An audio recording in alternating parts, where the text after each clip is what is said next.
Hey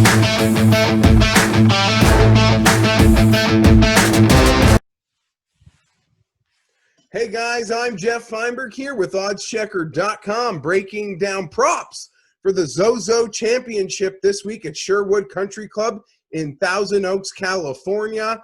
If you missed my outright video, which should be in the Odds Checker feed below or on this page, check it out. I gave my outright selections for the Zozo Championship. Like, sub, comment, tell me who you think's going to win the Zozo. Any props you like this week. It all goes a long way in supporting me and me continuing to do these videos for oddschecker.com.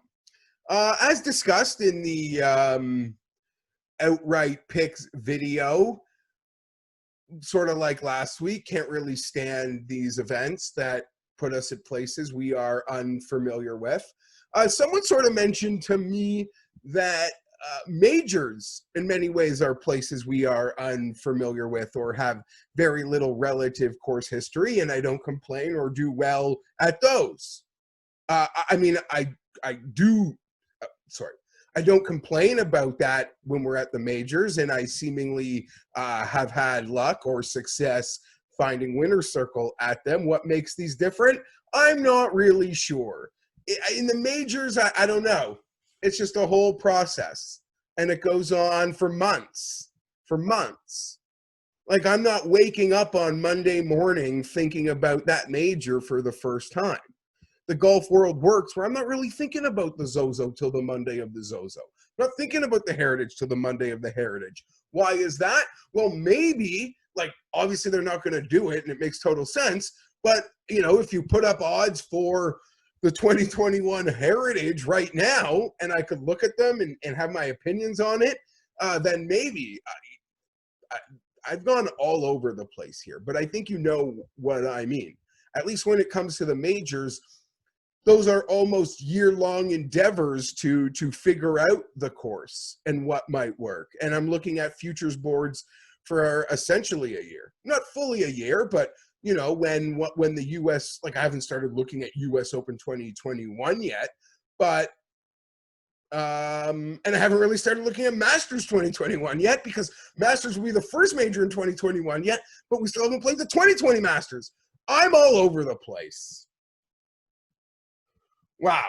Nonetheless, Sherwood Oaks Country Club, Thousand Oaks, California, the Zozo. We should be in Japan, and I'm here going to deliver some props. And I said I'd bring it outright because we only gave 3 on the card yesterday, which should normally be enough, and we'll see what we do going forward.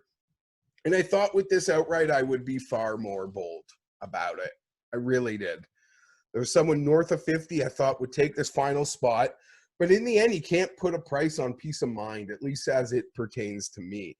And I am going to go to the well with Patrick Cantlay, 32-1 on that odds checker grid, coming in as low as 26. So let's get that 32 to 1. Bet Cantlay 2 weeks ago. Bet Cantlay. No, we didn't bet Cantlay at the Shriners. Bet Cantlay last week. The Shriners, he was big chalk, took a co-lead into Sunday, finished 8th, had an ugly Sunday, opened with a 63. We saw a lot of things pointing in the right direction that had us wanting to be on Cantlay last week in Vegas at the CJ Cup. Cantlay finished north of T35, under T40.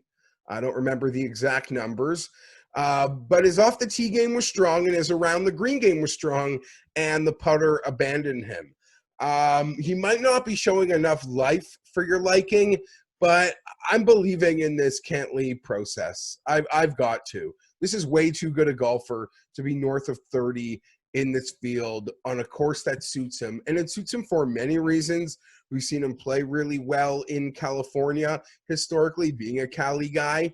And if you believe anything about the Muirfield correlation of the Nicklaus course and how that might work, well, he's won at Muirfield Village. So there's a lot going for me there as it pertains to Cantlay. Cantlay makes the outright card. 4-man card, Morikawa 22, Reed 22, Berger 37, Cantlay 32. 4-man card. That's it. That's it. Done. If you want more in depth on those other picks, go check out the outright video yesterday. I had fun putting that one together. Sticking with the props, sticking with Cantlay. Top 10 plus 275. I'm going to stick with it. I believe if we get the same driver and around the green game that we've been seeing the last couple weeks, I know he's a world-class iron player. It's got to come around, and the putting has to improve. But I see a trajectory for a guy that doesn't really play a lot, getting himself in an ideal place. Patrick Cantlay, plus 275 for that top 10. Another top 10 that I almost bet on the outright this week was Paul Casey top 10, plus 500. That seems to be the consensus across the board number on the odds checker grid this week. Paul Casey really embarrassed me when I put him up for the props last week.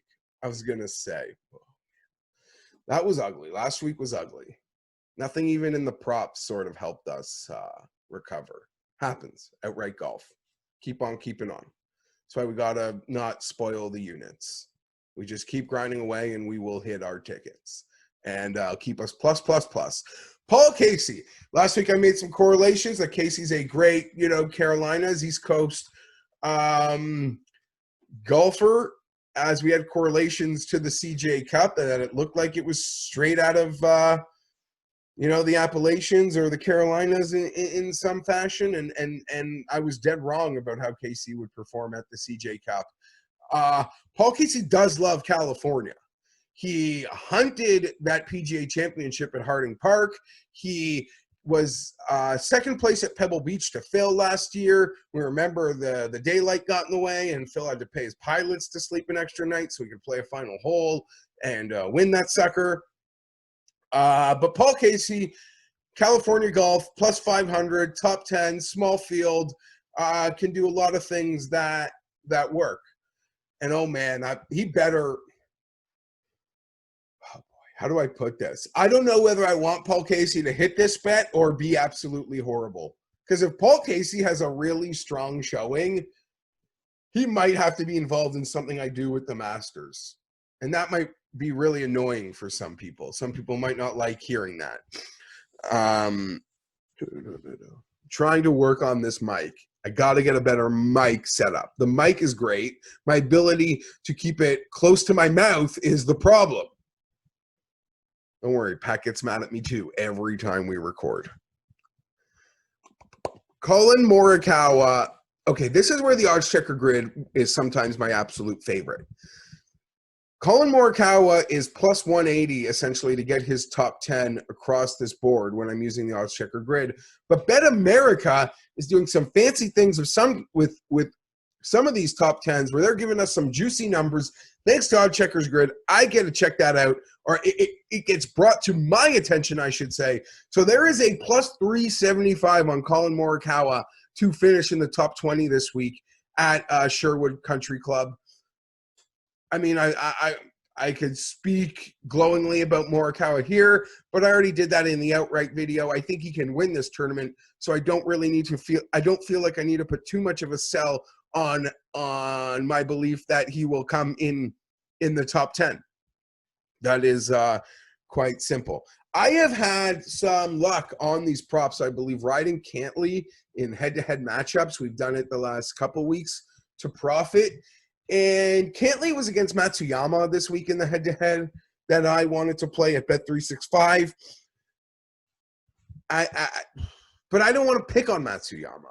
But that might be an epic miscalculation because I am going to play a head-to-head this week, and it's going to be Daniel Berger minus 110 over Victor Hovland, full tournament matchup.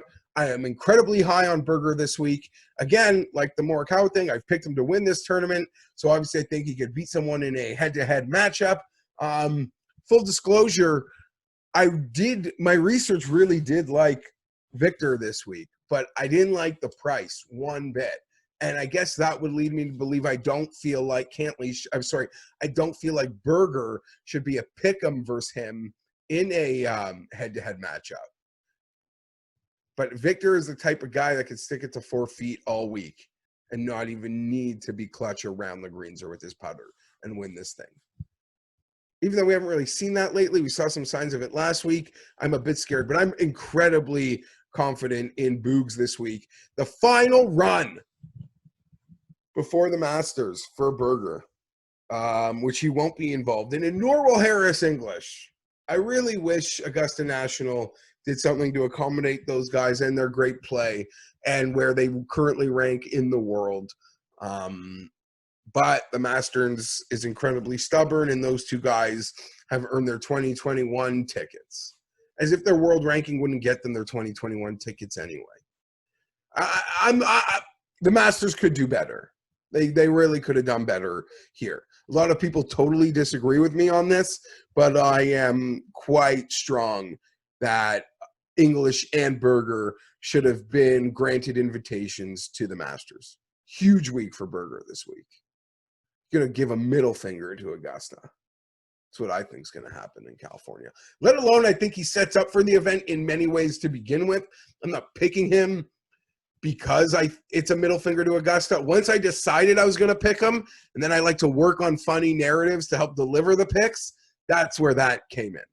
But I would love that so much. I'm Geoff Fienberg. It's been a PGA Tour props picks video for the Zozo Championship in California this week, Los Angeles. We're going to get set. We got Houston. We got Augusta.